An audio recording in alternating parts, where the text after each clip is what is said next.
시작하도록 하겠습니다. 오늘 발표 주제는 최근에 교육 갔다 왔던 데에서 내적 동리나 심리 맥락적 효과에 대한 거를 이론적 배경을 배웠어가지고 그거에 관련되게 한번 변변해 보려고 하는데요. 일단 이거 하기 전에 제가 영상 하나 올려둔 거 있는데 먼저 보고 시작하면 좋을 것 같아요. 운동하기 전과 후로 조금 바뀐 점이 좀 있으실까요? 생각이 좀 많이 달라진 것 같아요. 생각이 좀 네네. 달라요. 그전에는 이제 운동 시작하기 전에는 몸도 아프고 또 스스로도 많이 위축이 돼 있는 상태여서 집 밖에 잘 나오지도 않고 그러다 보니까 좀 악순환처럼 돼서 오히려 더 기분이 가라앉고 그랬는데 이제 운동을 시작하면서 밖으로 나와야 되고 몸을 움직여야 되고 그리고 아팠던 몸이 안 아파지기 시작하면서 괜찮네, 뭘 할 수 있겠네 이런 생각이 들다 보니까 이제 차츰차츰 긍정적으로 생각을 하게 되고 그게 저한테는 좀 긍정적인 면이었지 않나 생각해요. 먼저 이분의 정보를 먼저 말씀드리면은 처음에 왔을 때는 목 통증 때문에 방문을 하셨는데 운동 몇 번 하자마자 통증 자체는 바로 잡혔었어 가지고 크게 문제가 안 됐었는데 괜찮아졌다가 어느 날 통증이 갑자기 더 심해진 거예요, 처음보다. 그래서 이제 대화를 나눠 보니까 개인적으로 받는 스트레스가 갑자기 생겨서 그게 이제 통증으로 발생이 된 거였고, 그리고 이분 같은 경우에는 3년 전에 퇴사를 하고 새로운 일을 시작도 못하고 계시고 계속 집에서 혼자 계시고 집 밖도 잘 안 나오는 상황이셨는데, 영상에는 마지막 어떻게 본인이 변했는지에 대해서 나온 영상이었는데 거기서는 지금 새로운 자격증 공부도 하면서 학원도 다니고 있고 이제 주말에는 부모님이랑 친구들도 계속 만나면서 바깥으로 나가려고 하고, 그러면서 통증도 완전히 사라진 상태로 이렇게 변화가 조금 생겼는데, 그 변화가 어떻게 생기게 됐는지 대해서 오늘 아마 발표를 진행을 하게 될 것 같습니다. 저희 두 번째 페이지로 넘어가면은 이런 경우가 되게 많은 것 같아요. 병원에서 근무할 때도 그렇고 여기서도 마찬가지고 비슷한 스타일의 운동을 드리는데 어떤 선생님은 되게 좋다라는 평이 많고 어떤 쌤은 별로고, 그래서 병원에 근무했을 때도 A라는 선생님이 기술적인 스킬은 되게 좋은데 그 사람은 인기가 없는 경우가 많이 있고, B 선생님은 A 선생님보다는 실력적으로는 조금 부족한데 그 사람만을 더 찾는 환자들이 많아지고 그런 경우가 많은데, 실력과 결과는 동의어가 아닌 것 같다 그러면은 그 실력 말고도 다른 부분이 뭔가가 회원이나 환자한테 영향을 주지 않을까 싶은데요. 그래서 다음 페이지로 넘어가면은 제가 여태까지 발표하면서 몇 번 했던 건데, 첫 번째 이 논문은 슬랩에 있는 사람들 가지고 한 명은 진짜로 수술을 진행을 했고요, 한 명은 째기만 하고 실제 수술은 진행하지 않았습니다. 근데 밑에 결과를 보면은 모두 차이가 없었다. 그러니까 수술을 실제로 한 팀과 안 한 팀과의 통증의 상관관계는 그렇게 차이가 나지 않았다. 그래서 이것도 우리가 구조적으로 많이 접근했을 때는 조금 이상이 있지 않을까 하고, 그 다음으로 다음 페이지로 넘어갔을 때 란셋 연구 결과인데 얘도 똑같이 수술을 한 팀과 수술을 하지 않은 팀 이렇게 봤었을 때 또 큰 차이가 존재하지 않았다. 그러면 이게 우리가 흔히 말하는 다양한 구조적인 접근으로 했었을 때 우리가 과연 맞는 것인가에 대한 거를 조금 한 번씩 생각을 해보면 좋을 것 같고요. 그 다음에 보면은 수술뿐만 아니라 주사도 실제 통증 주사를 주었을 때랑 그냥 식염수만 넣었을 때도 결과가 비슷했다. 그리고 이거는 조금 더 그런 논문인데 오픈 플라시보 알약이라고, 이 사람한테 이거는 진통제가 아니다 그냥 알약이다 라고 이 사람한테 알약을 먹게 했음에도 실제로 통증의 경감 효과가 있었다.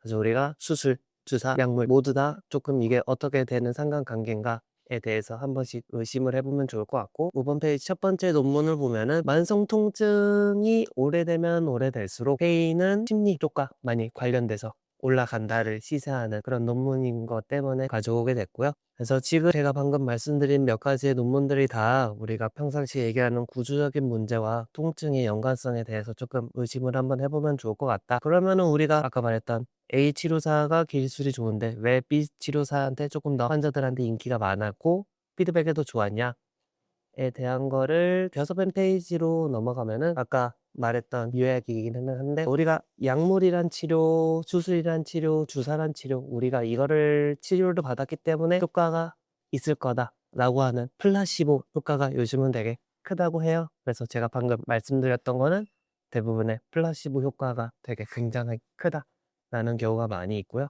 그래서 두 번째는 아까 말했던 것처럼 우리가 어떠한 특수한 기술이라서 우리가 이 사람한테 큰 뭔가의 좋은 긍정 피드백이 있는 게 아니라 우리가 이 사람한테 어떻게 대하느냐에 따라서 조금 더 변화가 있는 것 같고, 그래서 플라시보라는 효과라고 하면은 조금 긍정적인 느낌이 많이 안 들기 때문에 다음 7번 페이지로 넘어가면은 심리 맥락적 효과라고 조금 사용을 하기로 했어요. 우리가 운동을 하는데 이거 플라시보 효과 때문에 도움이 됩니다 라고 했었을 때 사람들이 그러면 내가 이거 운동을 왜 하고 있지? 라는 식으로 의문점을 들고 있기 때문에 변화에 대한 용어에 대한 변화를 줬고요. 7번 슬라이드의 해외 논문 쪽에서는 항상 밈처럼 떠도는 밈이 있어요. 요즘 이 논문 봐라, 이게 여태까지 우리가 했던 게 맞냐 하면서 그냥 그 나라에서 돌리는 밈이 있는데, 그중에 최근에 한동안 밈으로 떠돌았던 거예요. 위에 적혀 있는 것처럼 도수 치료 80%는 심리적 효과, 그리고 나머지 10%에서 20%만 그 사람이 하는 스페시픽한 이펙틱이 있다라고 하는데요. 그 밑에 보면 테이핑, 매니플레이션, 모빌라이제이션, 소프트 티슈 테크닉 뭐 다양하게 있는데, 그 중에서도 그나마 심리 맥락적 효과가 가장 적었던 게 운동이라고 합니다. 그러니까 운동도 당연히 그 심리 맥락적 효과를 빼놓을 수는 없을 것 같은데요. 우리가 그 효과를 빼놓고 난다면 어떻게 보면 그냥 운동만 들였을 때는 반쪽짜리만 우리가 들일 수 있다라고 할 수 있을 것 같아서, 우리가 그 심리 맥락적인 효과를 조금 더 잘 활용해서 하면은 좀 더 좋은 효과가 존재하지 않을까. 그래서 이 심리 맥락적 효과로 통증의 해석을 바꾸는 되게 좋은 강력한 도구가 될 것 같고요. 그러면은 심리 맥락적 효과를 사용하기 위해서 우리가 어떤 식으로 진행을 하면 좋을 것 같냐면은, 다음 페이지로 넘어가게 되면은 우리가 동기가 있어야지 운동을 뭐 하던가 지속성을 띄우던가 그런 식으로 많이 하는데, 외적 동기가 있고 내적 동기가 있다고 표현을 해요. 외적 동기는 예를 들어서 너 이거 하면은 내가 1,000원을 줄게 라는 게 외적 동기가 되는 거고요. 그 다음에 내적 동기는 이제 내가 스스로 이걸 해야겠다라는 생각이 들어서 이제 나오게 되는 건데, 그래서 우리는 외적 동기가 아니라 내적 동기를 유발하는 게 좋은데요. 내적 동기를 유발하기 위해서는 자기수용 이론이라고 해서 SDT라고 하는데요. 거기에서 세 가지 핵심 욕구를 촉진을 하면은 내적 동기가 많이 유발된다고 해요. 세 가지는, 첫 번째는 자율성, 두 번째는 유능성, 세 번째는 관계성에 속해 있는데요. 첫 번째는 자율성, 우리가 무언가를 할 때 스스로 한다는 그러한 생각이 들게끔 돼야 되고요. 다음 번째는 유능성, 내가 이걸 함으로써 과제를 수행했다는 그런 게 필요하고요. 마지막 세 번째는 관계성, 이 관계성은 자율성과 유능성의 바탕이 된다고 생각해 주시면 될 것 같습니다. 타인과 정서적으로 연결되어 있는 감각, 이 세 가지를 촉진을 해야지 자기 결정 이론이 조금 형성이 되면서 내적 동기 유발이 조금 훨씬 더 잘 일어난다고 합니다. 이 SDT 이론이 흔히 말하는 3대 기본적인 생리적 욕구라고 표현하죠. 성욕, 수면욕, 식욕, 이렇게 세 가지가 있는데, 그거에 버금가게끔 인간이 가지고 있는 기본적인 심리적 욕구다 라고 생각해 주시면 될 것 같습니다. 그래서 그 자율성을 우리가 유발을 하기 위해서는 통제 기능에서 접근하는 게 아니라 정보적 접근으로 정보를 줄 때 이 사람이 통제적으로 생각이 되진 않는지, 이 사람의 우리가 과연 자율성을 존중을 해주는 거인지에 대해서 한 번씩 고려를 해보시면 좋을 것 같습니다. 그래서 다음 페이지로 넘어가면은, 그래서 그 첫 번째 자율성을 지원을 하기 위해서는 총 5가지 기술이 있다고 하는데요. 첫 번째는 타인의 관점으로 듣기입니다. 한마디로 공감을 하는 건데, 우리가 공감을 한다고 했을 때 정서적인 공감이랑 인지적인 공감이 있다고 해요. 말 그대로 되게 감수성이 풍부한 사람들 있잖아요. 그 사람들이 하는 거는 정서적 공감. 이 사람이 힘든 말을 했을 때 나도 힘들어지고, 그러니까 그런 정서적인 공감을 해줄 수 있는 사람이 있는데, 여성 선생님들은 뭐 그런 부분에 있어서 되게 잘 할 수도 있을 것 같아요. 근데 남자 선생님들은 공감은 그렇게 잘 안 되잖아요. 정서적으로 이 사람 힘들다고 해서 진짜요? 너무 힘들겠다. 사실 그렇게 되지는 않잖아요. 그래서 우리는 정서적인 공감보다는 인지적인 공감, 말 그대로 정서로는 이 사람이 했던 말에서 공감은 안 되지만 인지적으로 그 사람의 공감을 할 때는 우리가 요약 및 피드백이라고 하는데요. 상대방이 했던 말에서 그 사람이 했던 말을 우리가 매개체로 통해서 요약을 하고, 이 말이 맞을까요? 라고 이 사람한테 반대로 피드백을 하게 되면은 상대방이 이 사람이 나의 말을 듣고 있구나, 공감을 해주고 있구나 라는 생각을 많이 듣게 됩니다. 상대방이 어떤 말을 했을 때 그렇군요 라고 했을 때는, 상대방이 들었을 때는 공감이 된다고 느끼지 못하는데, 다른 분이 상담을 오셨는데 허리 통증 때문에 불편해서 운동을 하러 왔어요 라고 했었을 때, 허리 통증 때문에 되게 불편하셨군요, 그래서 운동을 하러 오셨군요, 이런 식으로 상대방이 했던 말을 가지고 와서 우리가 인지적으로 공감을 해주는 1단계 타인의 관점으로 바라보면서 공감하기가 좋을 것 같고요. 그 다음에는 욕구 충족 지원인데 아까 제가 말했던 ST 이론에서 세 가지. 근데 이분들은 어쨌든 운동을 하러 왔기 때문에 기본적으로 자율성은 가지고 있고, 다음에 유능감. 이분이 운동을 통해서 아 내가 뭔가를 해냈구나 라고 하는 그런 유능감을 잘 자극을 해줘야 되고, 관계성은 우리가 계속 대화를 하니까 그냥 기본적으로 끌고 갈 것 같습니다.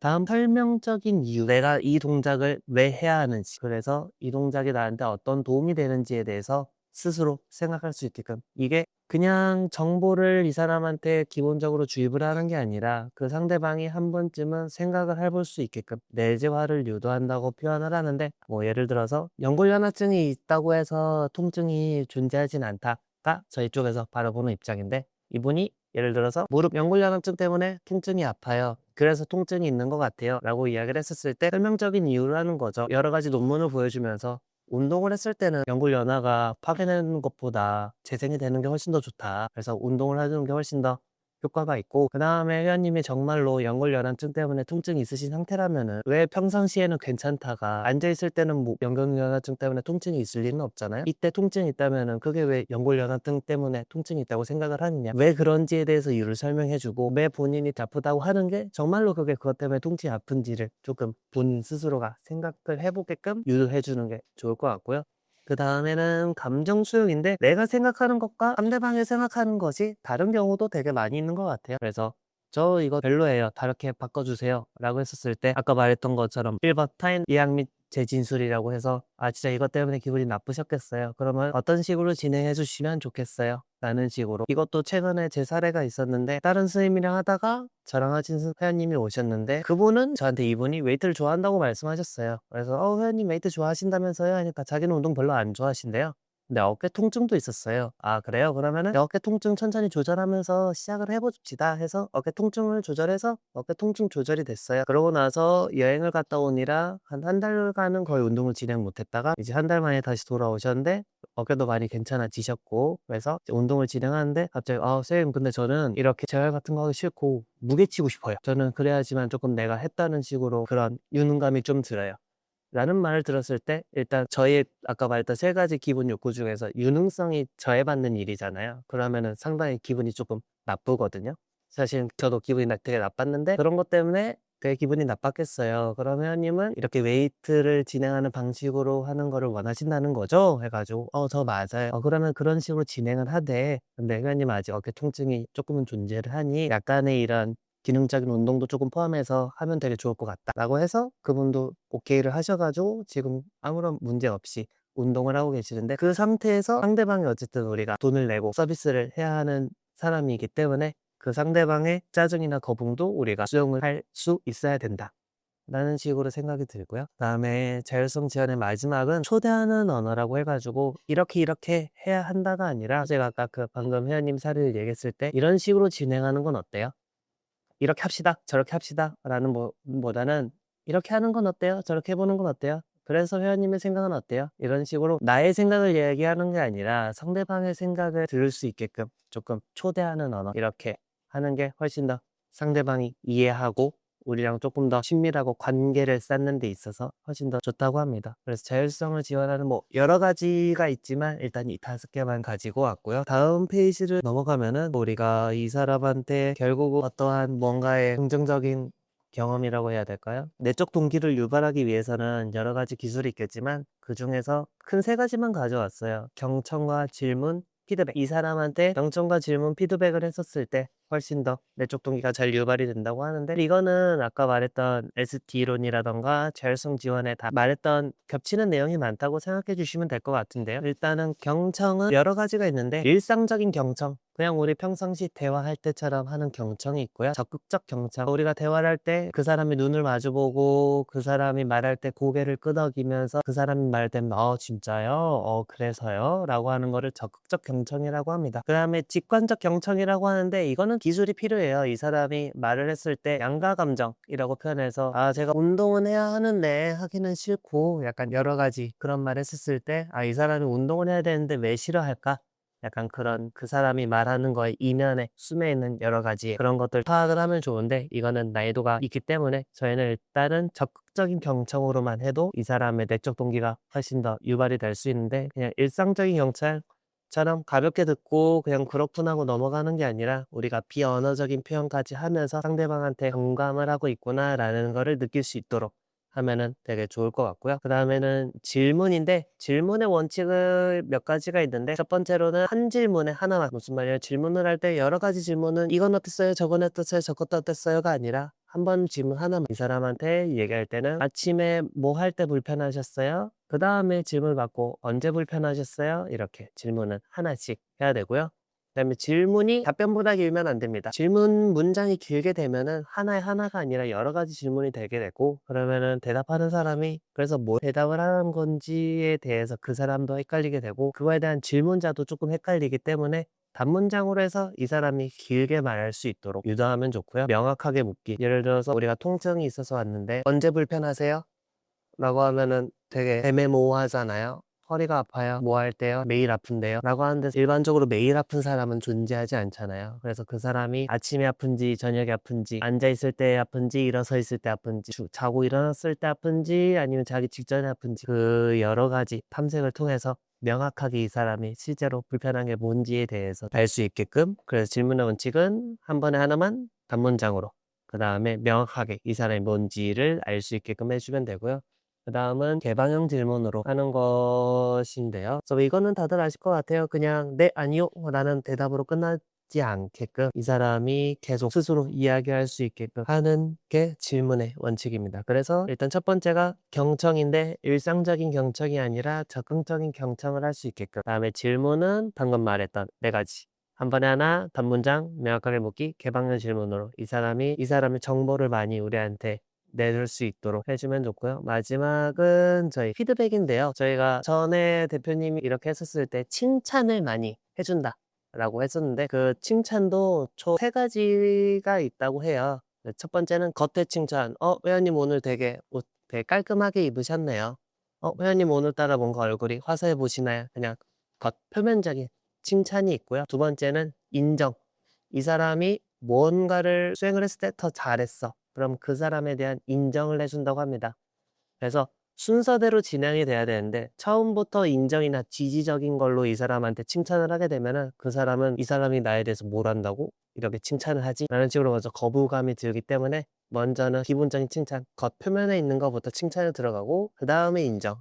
근데 이거는 뭐든가 할 때 사실 기반으로 해주는 게 좋습니다. 원래 전에는 수행이 잘 안 됐던 동작인데 뭐 잘하게 됐다라든지 아니면은 뭐 내가 내온 숙제를 상대방이 잘 수행을 했다든지 그런 식으로 인정을 해주는 게 좋고요. 그 다음에는 지지. 회원님 진짜 이렇게 항상 열심히 하는 모습을 보니 회원님이 진짜 뭘 하셔도 되게 잘하실 것 같아요. 라는 식으로 내가 이 사람을 지지를 해주고 있다. 선생님들도 마찬가지로 누군가 나를 이쁘게 봐주고 잘 생각해주면은 되게 좋잖아요. 그 사람을 좋게 생각하고 그 사람 만나서 대화하고 싶고 그런 것처럼 우리가 칭찬할 때도 항상 이런 3단계로 나눠 칭찬을 해주는 게 상대방의 방어를 낮추는 데 도움이 된다고 합니다.